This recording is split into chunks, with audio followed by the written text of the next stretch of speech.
কুষ্টিয়ার মিরপুর পাইলট উচ্চ বিদ্যালয়ে মসজিদটি দীর্ঘদিন সংস্কারের অভাবে পরিত্যক্ত অবস্থায় পড়ে রয়েছে। একসময় এখানে অধ্যয়নরত শিক্ষার্থীরা নিয়মিত নামাজ আদায় করলেও এখন এটি একেবারে পরিত্যক্ত। সংস্কারের অভাবে মসজিদটি এখন ধ্বংসের দ্বারপ্রান্তে রয়েছে।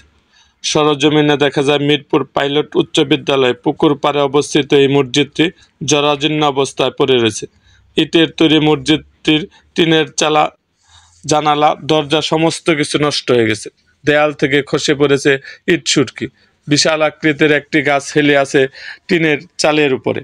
জানা গেছে 1944 সালে স্থাপিত প্রাচীন বিদ্যাপীঠ মিরপুর পাইলট উচ্চ বিদ্যালয়ে বর্তমানে প্রায় 450 জন শিক্ষার্থী রয়েছে। এর মধ্যে 350 ছেলে অধ্যয়নরত।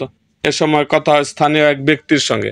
নাম প্রকাশ না করে তিনি বলেন, এখানে প্রায় 30 বছর আগে আমরা নিয়মিত নামাজ আদায় করতাম, তবে এখন এটি একেবারে পরিত্যক্ত অবস্থায় পড়ে রয়েছে।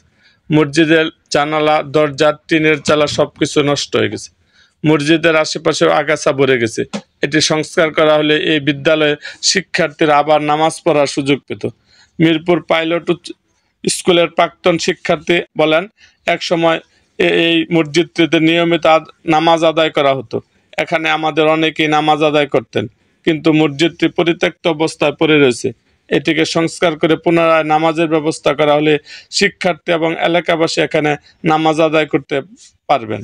মিরপুর পাইলট উচ্চ বিদ্যালয়ের প্রধান শিক্ষক ফিরোজ আলী বলেন, মিরপুর পাইলট উচ্চ বিদ্যালয়ে পুকুর পাড়ে অবস্থিত মসজিদটি দীর্ঘদিন জরাজীর্ণ অবস্থায় পড়ে আছে।